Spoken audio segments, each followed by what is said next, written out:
I'm Jason with the All Things Open team. We're here with Mark. Please introduce yourself. I'm Mark Hinkle. I am a solopreneur in the AI space. I am a recovering enterprise software founder and exec. And today what I do is I help people learn and succeed with AI. So I run a news meetup group in RTP here, about 1,500 people. We meet every month and talk about AI topics. And I have a newsletter, The Artificially Intelligent Enterprise, where I share what I learn. Perfect. Well, thanks for what you do. We're going to start talking with AI. So is the hype real? What are you seeing in AI right now? So AI is a legitimate, like once in a lifetime technology.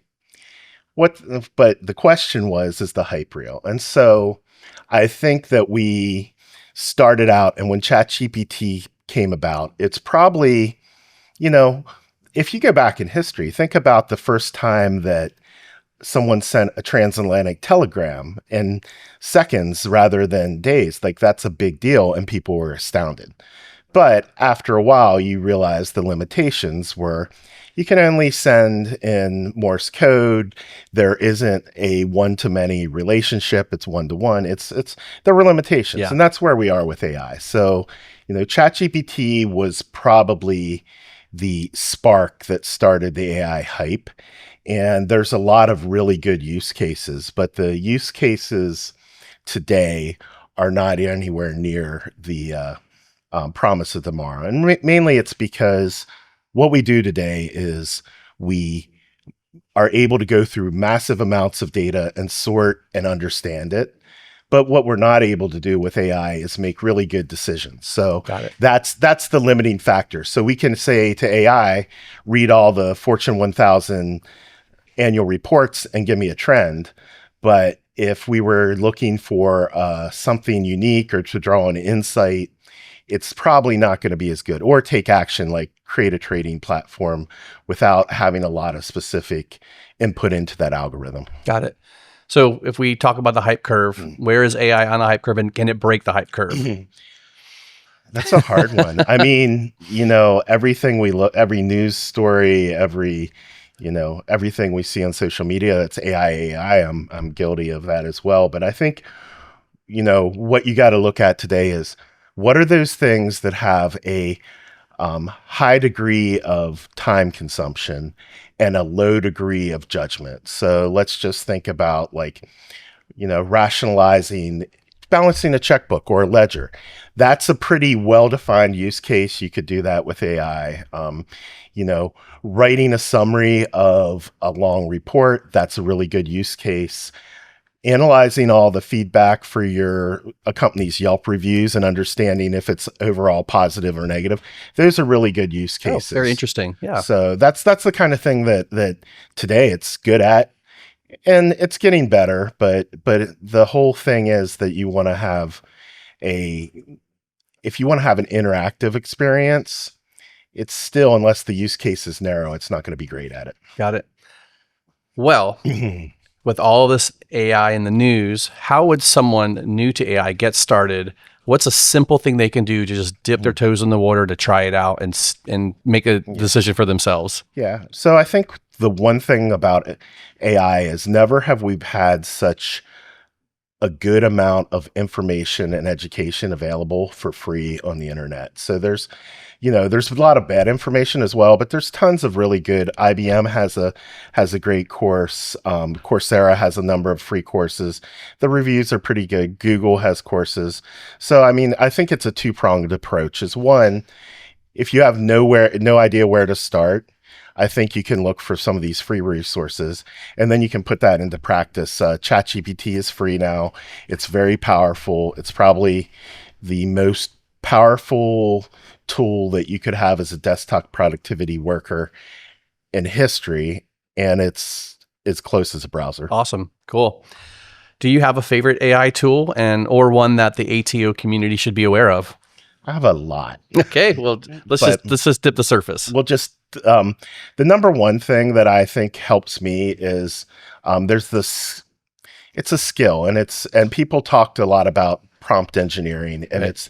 it's just the ability to ask questions in a way that you get the answer you want. And that's no different than if you were asking a person for answers that you wanted from them. If you ask a good question, you get a good answer. So I use a tool called Prompt Forge that keeps all of the prompts for things that I do over and over again in a little Chrome extension. And as I get good results, I collect them so that I can reduce my time to. So I do a newsletter. If I want to summarize the newsletter for a social post, I might use that.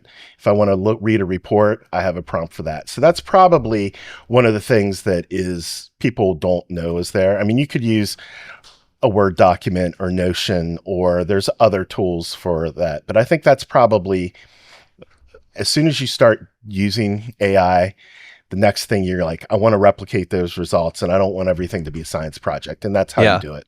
It's codifying your workflow. So one of the interesting things that you're doing is that you're using AI to create some of your content, but you're being transparent with your community about that, and they love it. Tell me more. So I probably do more human in the loop than a lot of folks. So the kind of content I produce is original. But when it comes to a concept or a procedure that doesn't require any personality, like I may take my rambling how to create a custom GPT in a OpenAI, which I did last week, and I said, make this more succinct and easier to follow. So I use it there. I use Grammarly, and Grammarly has AI embedded in it. So Grammarly has been around forever as a spell checker, a grammar checker, but I use a little bit of that.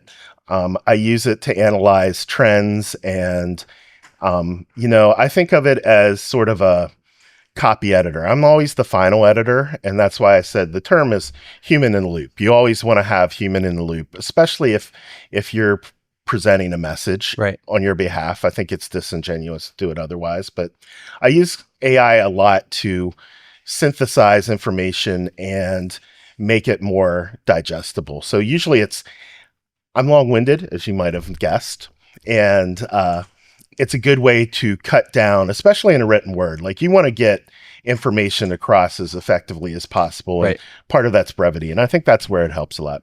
Great. Well, thanks for sharing those insights. Hey, this is Todd with All Things Open. Thank you so much for watching. We truly appreciate it. Also, be sure to subscribe to the channel and hit the notification button. We've got a lot of new content coming we think you're going to be interested in.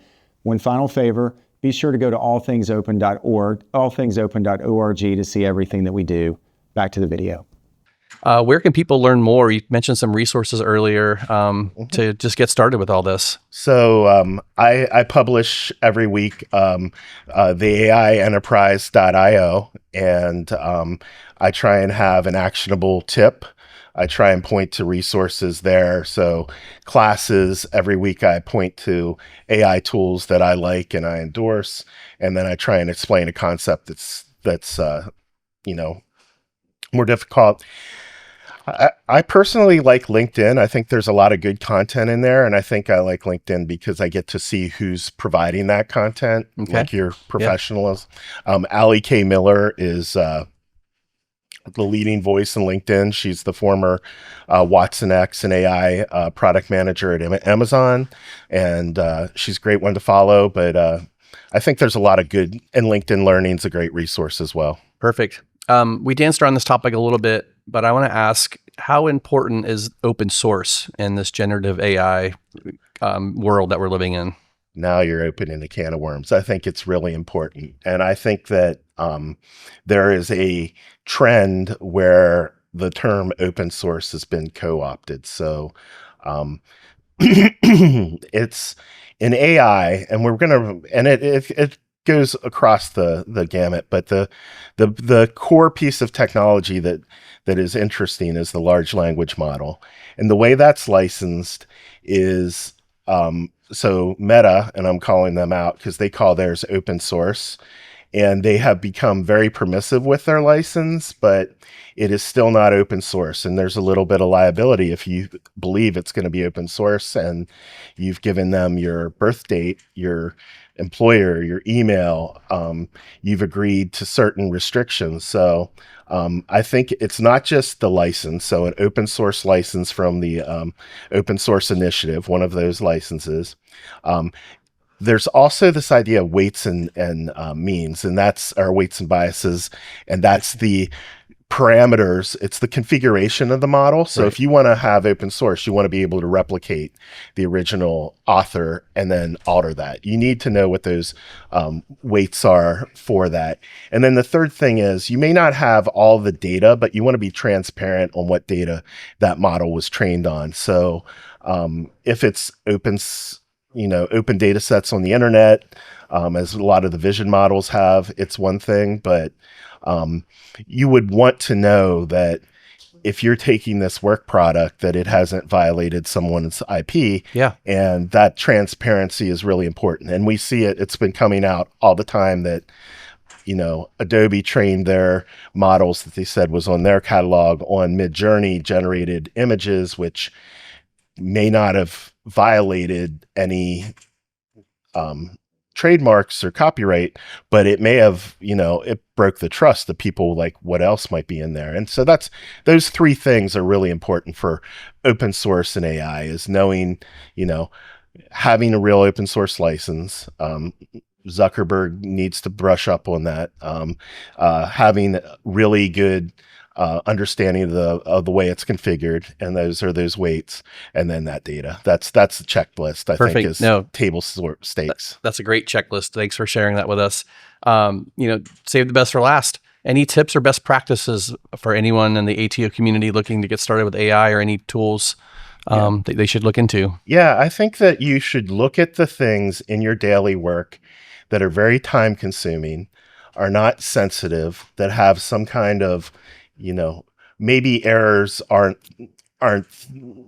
if it was customer communications, maybe not, but internal communications, and start looking at how you spend your time and how those things could be automated with AI so that you can spend your time doing more deep work, more thoughtful, creative work, and not, reformatting spreadsheets and creating a standard report that has no insights. It's just collation of data. Those are good places to start, and it'll save you a lot of time.